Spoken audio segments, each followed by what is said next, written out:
You can't be serious, man. You cannot be serious. Now, one of our indirect contributors to You Cannot Be Serious is a friend of ours, a friend of mine, and a friend of Don Scott's when he used to be on this. He's still a friend of Don Scott's, but because Don's not on this anymore, and he used to provide very good content and suggestions of what to talk about and who to speak to, and he is a prolific letter writer to various publications, The Australian and The Age and other newspapers around, and he's an eminent surgeon. He lives not in Victoria, but just out of Victoria, just over the border.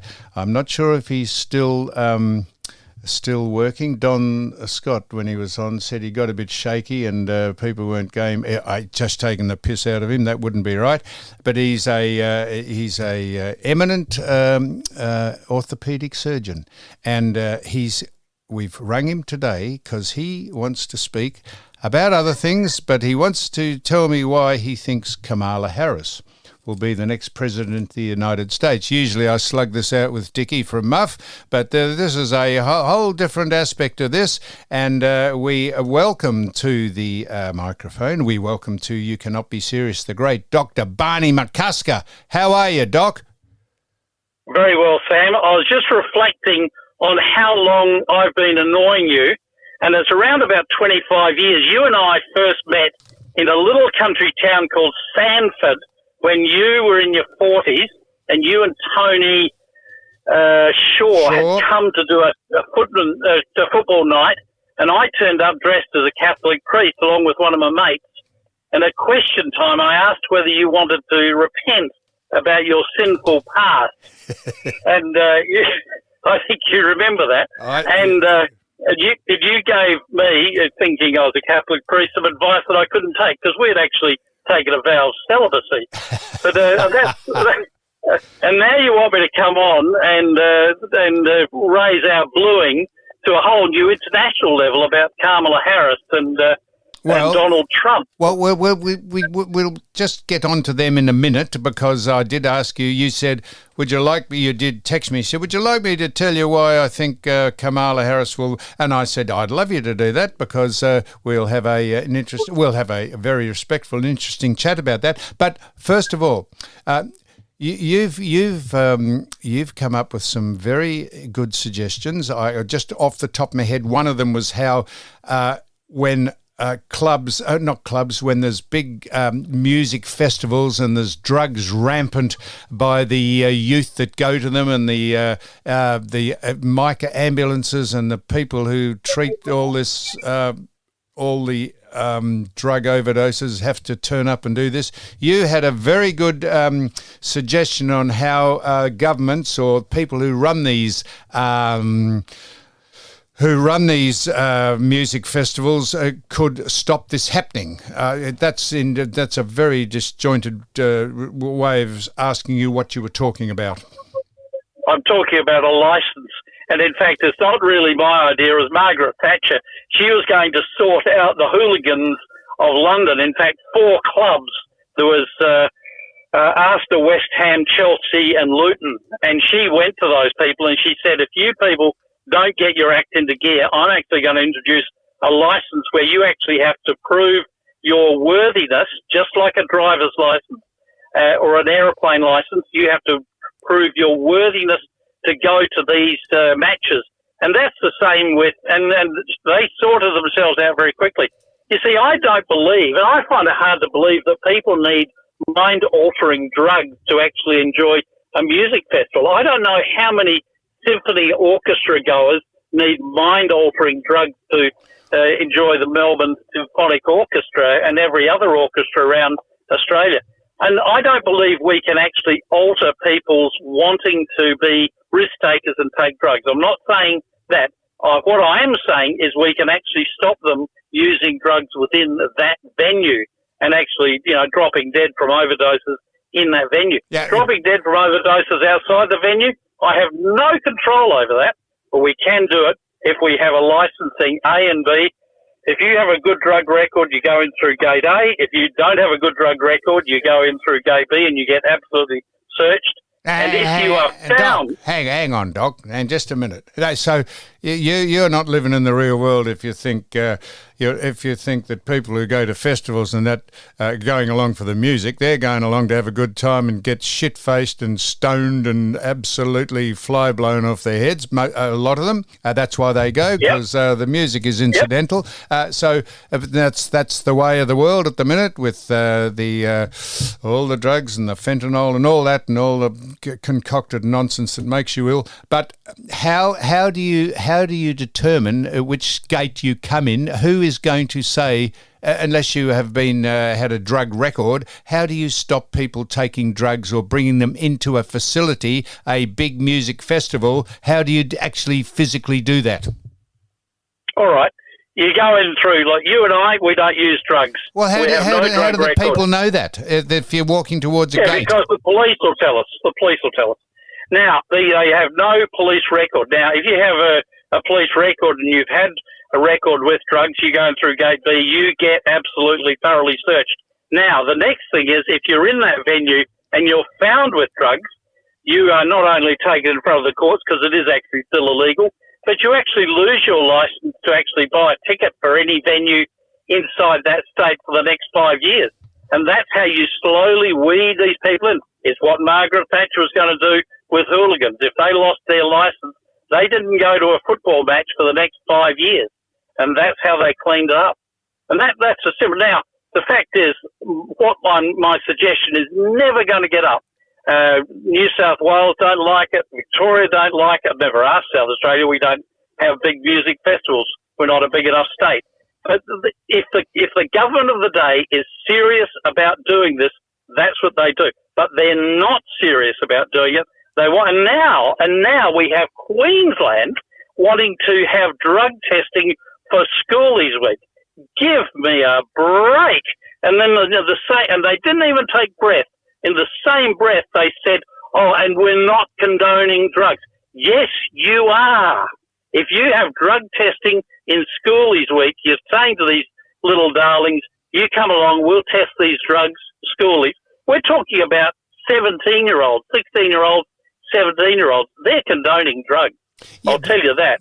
If I may, Doc, be the devil's advocate, but of course, they're not condoning drugs, but if they know teenagers are going to go to these things, or anyone is going to go to a festival, and they will have drugs in their system or they'll have them on them, searching them is one thing, but if they've ingested them to start with, how in the hell do you police that? If 100,000 people go to a festival and 99,000 of them don't have a drug record or have never been charged with drugs, how do you decide which gate they go in? I mean, they all go in a very long queue to go in the one gate because no one's ever had a drug record. Margaret Thatcher's idea of hooligans going to a soccer match can be far more policed, if you like, by the fact that if they have a record for anything, drunk driving or domestic violence, or they have a record of anything, they shouldn't be allowed to go to the soccer. That's how she would police that. But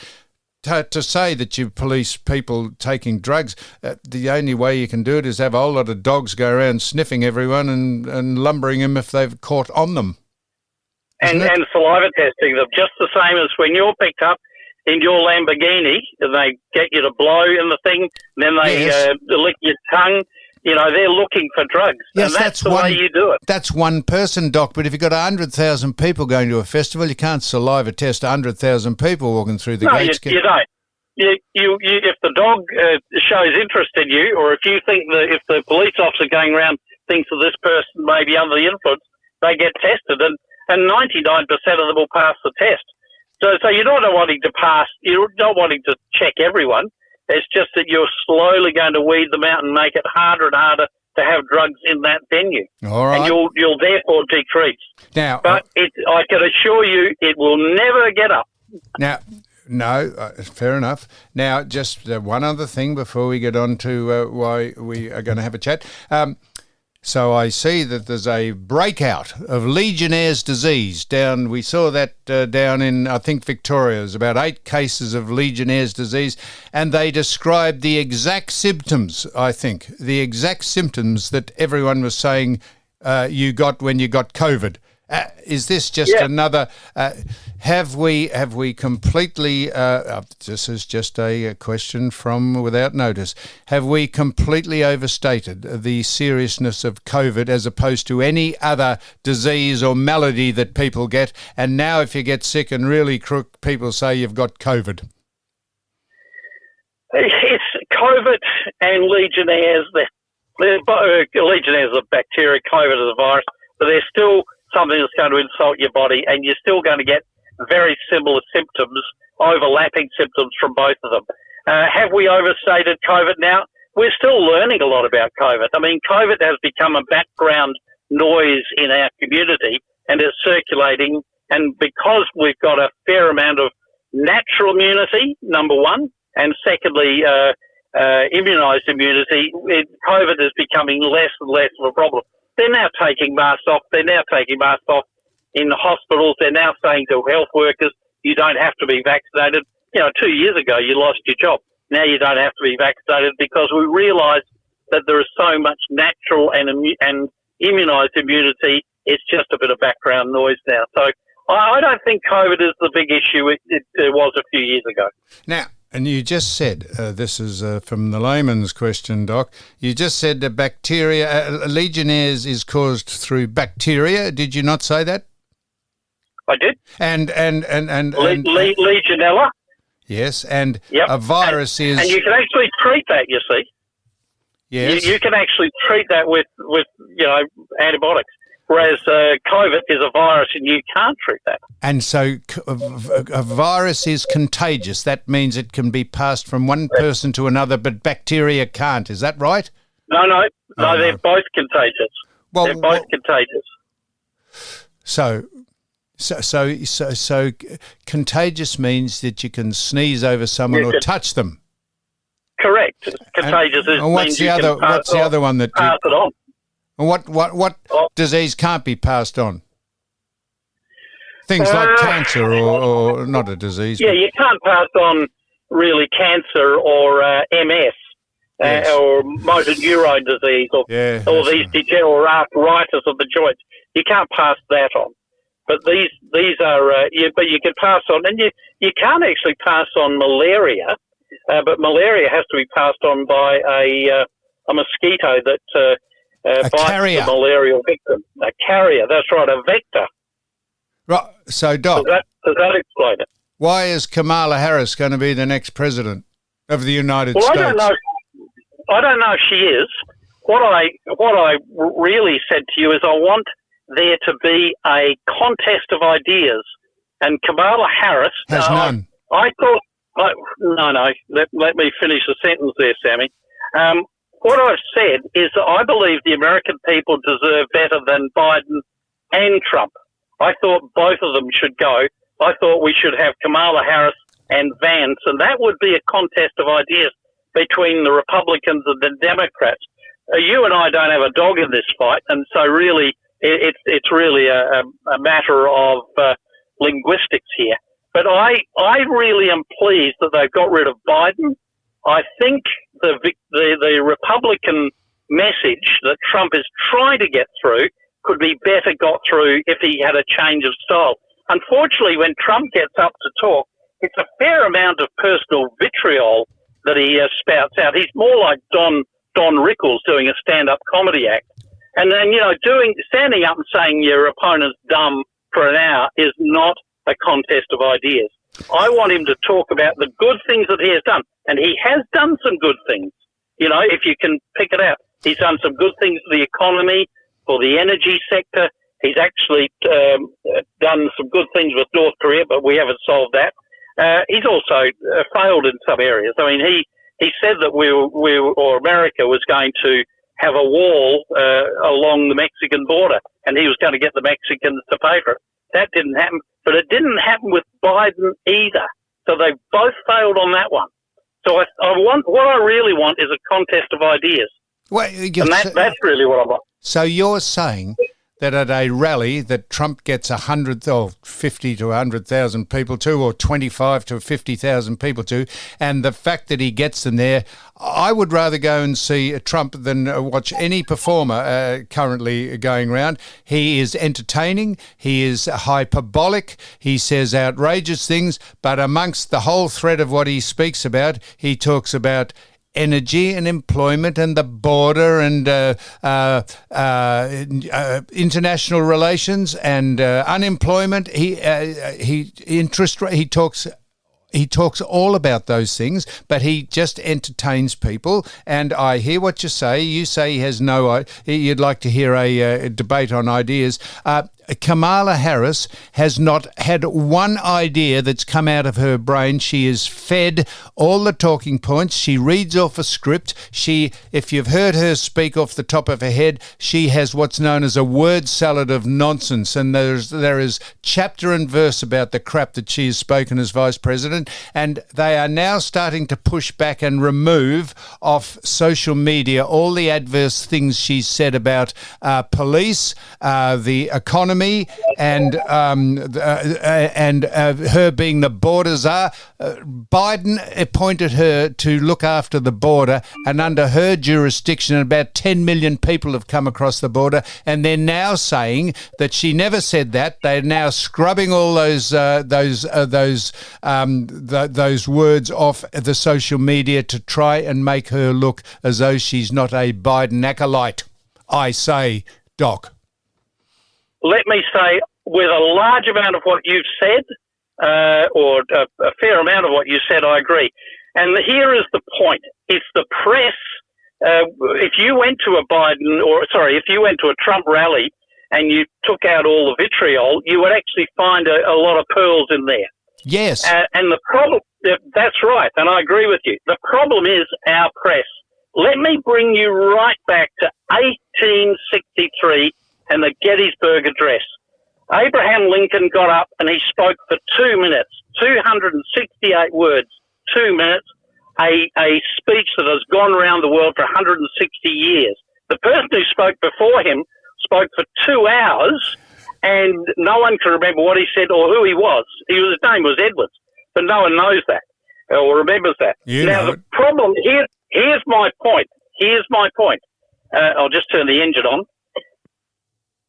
What? Here's my point. What are you turned on? The engine. I'm in the car, and then the car talked to me and said, "Turn your engine on," because I was about to run out of battery time. Now, but here's my point. If the press at that time in 1863 said that Lincoln's speech was an utter disaster, it wasn't. Then the press then and the press now, personally the press now, I don't think are much better. So that when you go to a Trump rally and you pick out the pearls, that's great. When I see the Trump rally reported in the press, all they do is the hyperbole. And that's the problem with the press. Now, I read a lot of press.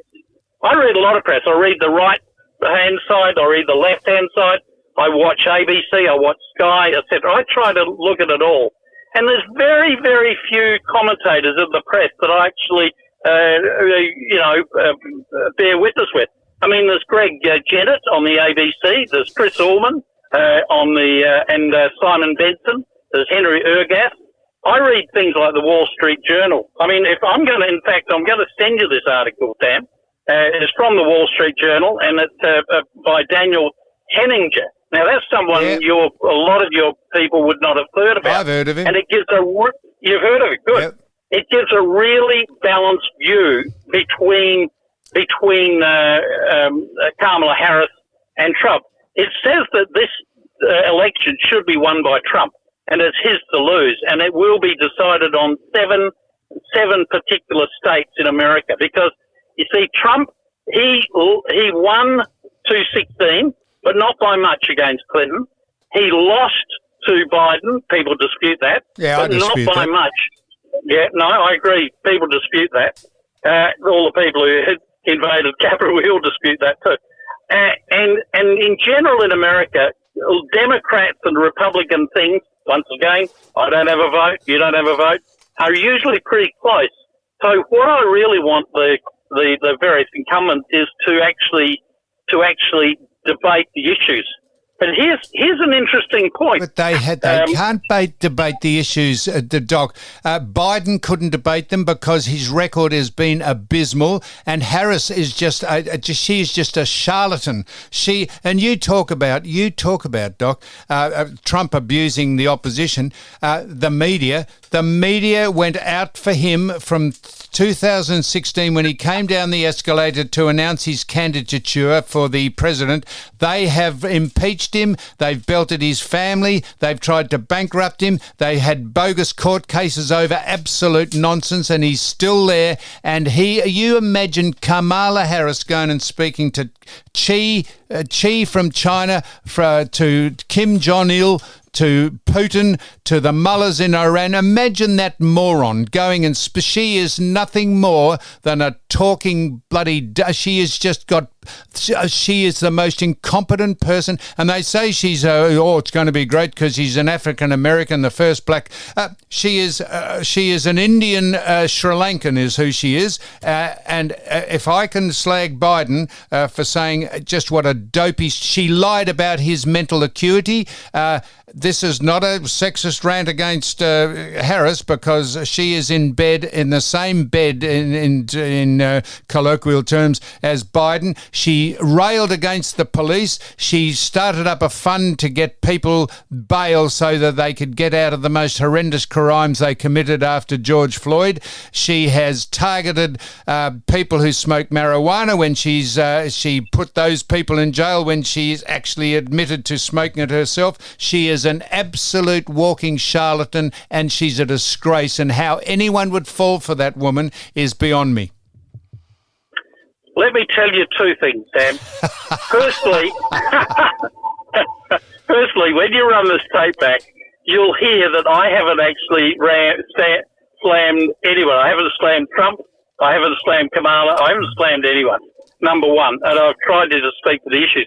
But number two, Kamala Harris has done exactly what a vice president should be. A vice president should be a spare tire where the rubber never hits the road. For 3.5 years, she has actually been in the side.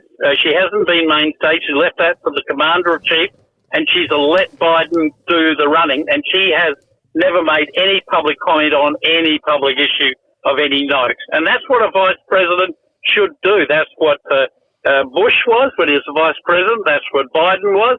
You know, you go through back all the vice presidents, and that's what Johnson was. Johnson suddenly became president when they shot the incumbent in Kennedy. Theodore Roosevelt, Teddy Roosevelt, he was one of the best presidents ever, but he was a vice president, and they had to shoot McKinley for him to become president. But until then, you hadn't heard of him, and we haven't heard. Now, we have actually only had the opportunity to hear of Kamala Harris for the last 2 weeks. Now, I would actually ask you to wait for about another 6 weeks or so and let Kamala Harris speak publicly on various issues, and then we'll have another ding-dong battle. You know, OAM can ring the bell and we can come out and have a bit of a go at each other. But quite frankly, I don't want to have a go at any of them because I want to listen to what they have to say about policy, and that includes Trump. But I will say to this, I personally, if I was to advise the Republicans, I would say I think Vance would be a better person to sell policy, but Trump would never allow that, and that's why we will go to the election having Kamala Harris against Trump, and it's going to be a very interesting ride for the next 3 months, and I'm really glad that your podcast is going to look at it, because I think it's something not only America should be looking at, it's something the world should be looking at, because it is actually important to us who actually leads America. It's important to us for a whole variety of reasons, you know, international trade, and also what's happening in the Middle East, but also what's happening in the Ukraine. The one thing that worries me about Trump is that he might actually just go and do a deal with Putin and allow Russia to keep a bit of the Ukraine. And I think that would be bad, because if someone wandered into, a superpower wandered into Australia and decided to, and then the superpowers got together and said, well, look, all right, you keep Queensland, let the rest of Australia be Australia. We would not be pleased. And that's actually what's happening in the Ukraine. Ukraine is a sovereign country. Well, Doc, at least if he had a solution to stop the killing of Russians and Ukrainians, that would be a step up from Biden providing weapons of war to actually fire at Russia and Russia to fire back and have the killing keeping going. At least he would have a solution, no matter what it was. If it was Zelensky and Putin got together and in the spirit of détente, it probably wouldn't be as cozy as that, but at least he might have a solution. You talk about, you want to hear in the coming weeks, Kamala Harris, what she has about policy. Doc, Kamala Harris is a marionette. She is just a puppet.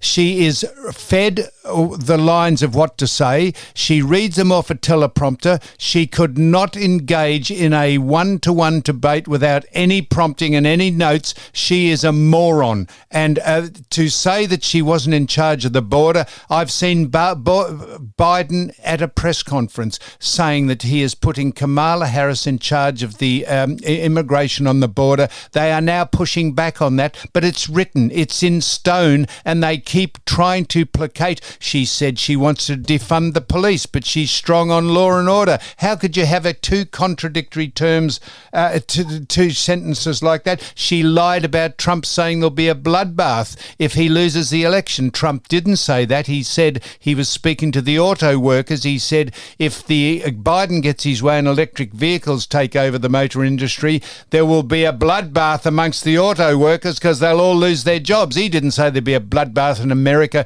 if he lost the election. It was if they lost their jobs because of electric vehicles. And she is indirectly, wait for this, Doc, you'll love this, she is indirectly responsible for the attempted assassination of Trump. And if you don't think the CIA and the FBI and the Secret Service turned a blind eye to someone who got up on a roof of a building, a 20-year-old boy with a gun and a rangefinder, and they turned a blind eye to it, they lost their chance to assassinate Trump, and they are now backpedaling, and she was part of it. Well, that's a very interesting proposition you put there. I'd like to see the inquiry on that one. There won't be an inquiry. There won't be an inquiry while the government is run by Biden, who has the CIA and the FBI as his benefactors and his support team for the election. There won't be an inquiry that will be transparent. It will only be after the fact, and that's either when Trump's the president or Kamala Harris is. And if she's the president, you'll never hear anything else about it. And if Trump's the president, what the hell? It'll all be gone and done. Now, can I assume, Sam, that you would like to, if you have the chance, you would vote for Trump?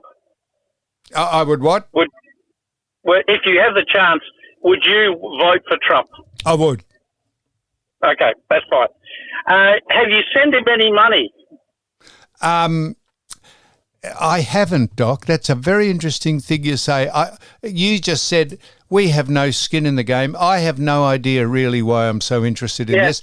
Just the fact that a man, whether you like him or not, has been absolutely persecuted because he doesn't fit the mould of established politics in America, the Washington Brigade, and they have done every single thing to his family, his companies, his business, his reputation. They have done everything they can to destroy a person who has actually been the President of the United States, and they still wouldn't accept it. And when some of his backers storm the Capitol building because they protest about the election because he say it was stolen by the postal votes, which weren't ever part of what electioneering is, but they changed that to fit the COVID scam.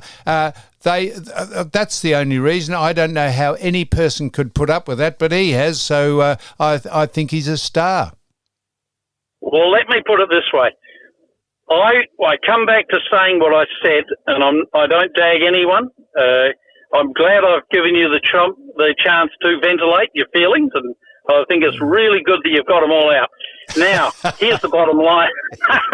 Thank you, Doc. You and I have been blueing for 25 years, but we're still friends.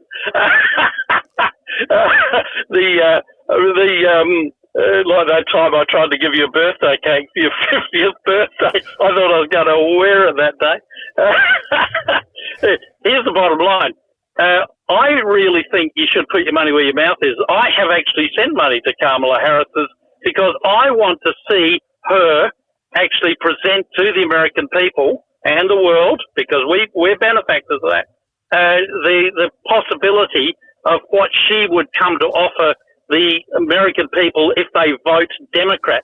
And here's the thing about American politics that's different from us. You and I have compulsory attendance, not compulsory voting. They can't make us vote, but they can make us compulsorily attend. In America, they've actually got to they've got to get up out of bed and think it's worthwhile getting up, and so it's mobilizing those Republicans or those Democrats to actually get up out of bed on the Tuesday and go and vote. And that's the real challenge that Kamala Harris and Donald Trump have with their various supporters. As I said, the supporters in America is usually very, very close. But but anyway, I've sent money, and look, I understand why you wouldn't have. I understand why you wouldn't have sent money. Extraordinary. You've sent money to Kamala Harris. That is a disgrace, Doctor. That is pathetic. I mean, that she is a walking disaster. What will she offer? What will she offer the American public? She'll go through all the vague, vapid talking points that's put in front of her. She'll say she'll get inflation under control, unemployment, high prices, immigration, all the bullshit that Biden and her have been going on about for the last 3 years. They were left in a great economy under Trump, and they have degraded it on every turn and every level. You have weirdos in the honestly, how you could send money to that woman and have her run the most powerful country in the world and send her overseas to deal with international problems, let alone domestic ones, is beyond me. You've actually staggered me. How much money did you send her? It was a token amount. I think it was $100. Bugger all. But here, I'll make you the same offer. I understand why you haven't sent money to Donald Trump, because you might be a little short with all those guys running over your boat and fixing various bits up. So how about I make you this offer? I'll lend you the $100 and you can send it off to Donald Trump. Now, there's an offer. What sort of an offer is that? That's a magnanimous offer, because I'm all about democracy. What I'm trying to offer the American people is a choice. I want them to have a choice between Donald Trump and Kamala Harris. They have got a choice. What's their choice? They've got the choice. You don't have to send 100. I tell you what, cut the middleman out. You send $100 to Donald Trump and just be even-handed. No. I want it to come from you. Because I would like, if there was going to be a Republican president, yes, I would like it to be Vance. I think he's. Yep. But it won't be. I mean, the American people have to choose between Trump and Kamala Harris, and that's their choice. But you and I will look on with great interest. We will, and I tell you, I won't be surprised when she becomes the president, but she will get there by the absolute backing of the mainstream media, who will completely disregard their job as being independent arbiters. They will push a cause because it does them benefit, because they dislike Trump so much, because he sticks it to them. Well, let me tell you this. I want to tell you two things. And put it in context, because you're a son of Geelong. In the Gettysburg Address, which was 1863, the Geelong railway station, which you've been through many, many times, that was opened in the 1st of November, All Saints Day, 1854. That had actually been up and running 9 years before Lincoln got to his feet to deliver the Gettysburg Address. I think that's a fascinating historical fact. The second thing is, and I should, you can cut this out if you want to, the other thing I remember from that first meeting of ours at Stanford was that night you told a story about Dougie Hawkins, which was who's a regular on your show now, and I just wonder whether or not it doesn't warrant the retelling. And it's the story you told about how Dougie, who was a sort of a bit of a freewheeler, he used to go in the garden in his shorts, got stung on the old fella by a bee. Do you remember that story? Yes. And he got stung on the old fella. He went down to the local doc because it got red and swollen and angry, and he put it out on the table. He said, "Doc, what can you do about this?" And the doc said, "Well, there's two ways. First of all, we can take this big long needle, put it in there and draw the poison out, or you can go the other way. You can actually, the old method, where you just soak it in a bowl of cream for half an hour every morning, and that'll draw the poison out." And Dougie said, "I think I'll go for the bowl of cream." So he went via the supermarket on the way home, and he puts it in the bowl, drops the old fella in the bowl, and then Dale comes in at that very point, and she looked at that and she said, "You know, Dougie, I've always wondered how you reloaded that thing." You idiot, Doc. That is, I remember that. Yeah. 25 years, that absolutely brought that out. Yeah. There were even a couple of Catholic priests in the audience who were laughing at that one. Yeah, that was a ripper. I remember it, Doc. But you can cut that one out. You don't need to actually tell Dougie about that one. Well done, Doc. Well, on that note, on that very light-hearted note, we will cease our... Well, you know, I reckon in a few weeks' time we should have Kamala and Trump again. We'll go toe-to-toe if you like. I'm happy. I'm under no misapprehension that they will get Kamala Harris into a position where people will completely forget about all the nonsense she has spoken about, and they'll deride Trump, and they'll bring out all the things that he's said in jest and been exaggerated, hyperbolic things that he's said, and they'll ignore everything that he says about, because that's the way they'll work it, and they've got a new hero or a heroine to sink their teeth into now that Dopey Joe's gone. And she lied. That if she's culpable of anything, she lied about his mental state for 3 years. She knew exactly that he was fragile and had dementia and was incapable, but she lied and spoke bullshit. I suppose you'd say that's what a loyal servant would do, but she's a disgrace that man ever went on for 3 years being who he is. I feel good that I've let you ventilate all of this. I think you'll be better for it. I hope OAM appreciates that. She's sitting there in the background, and I look for. And I don't believe that after 25 years I've actually shocked you. I didn't think I could shock you any more than some of the things I've done to you over the years. No, the only thing that shocked me today is that you say you've contributed to Kamala Harris's campaign, no matter how much it is. You should have a good hard look at yourself, Doc. And on that note, Doc, don't worry, I'm going to send more. Don't worry. If I find proof of that, Doc, we will never speak again. No, that's good. Good on you, mate. Thanks for joining us. And no, it's good fun. You are. I'm not sure if you believe what you say. You know, I believe what I say. I'm not sure if you're not just goading me. But well, it's good stuff. All the best, and we'll speak again. Talk to you soon. Good on you, mate. See you, Ryan. Yeah, Bye. Bye. Holy shit. Sending money to that absolute moron. She is, I don't say, I'm not having a go at her because she's a woman. I've had a go at Joe Biden because he's a man. She is just the false. She make you vomit. I think he was just having you on. Anyhow, he just wanted his 5 minutes of fame. I'm not stupid enough to. Wouldn't be surprised if she becomes the president. I wouldn't, because she will have the whole of the country. Unless you're a die-in-the-hard Republican, she'll have everyone else behind her because they just dislike Trump for who he is, not for what he does. This I say. Anyhow, so we're going to have a... Who'd we speak? Oh, Greg. We spoke to Greg. Very good chat to Greg. And we spoke to Mr. Beach. Sandy Beach. What was the other name he was Rusty going to do? Nail he was going to be, but I don't know who he is, but we looked him up. He's anyhow. And now we're going to ring off here, and I'm going to ring up Gary Dempsey. Star. See, he overcame the dreaded bushfire in 68 or 69? 68 that killed 13 people, burnt to death, and he ran in front of it and hit on someone's tennis court, I think, and he got severely burnt. Anyhow, there we are. I'm speaking shit.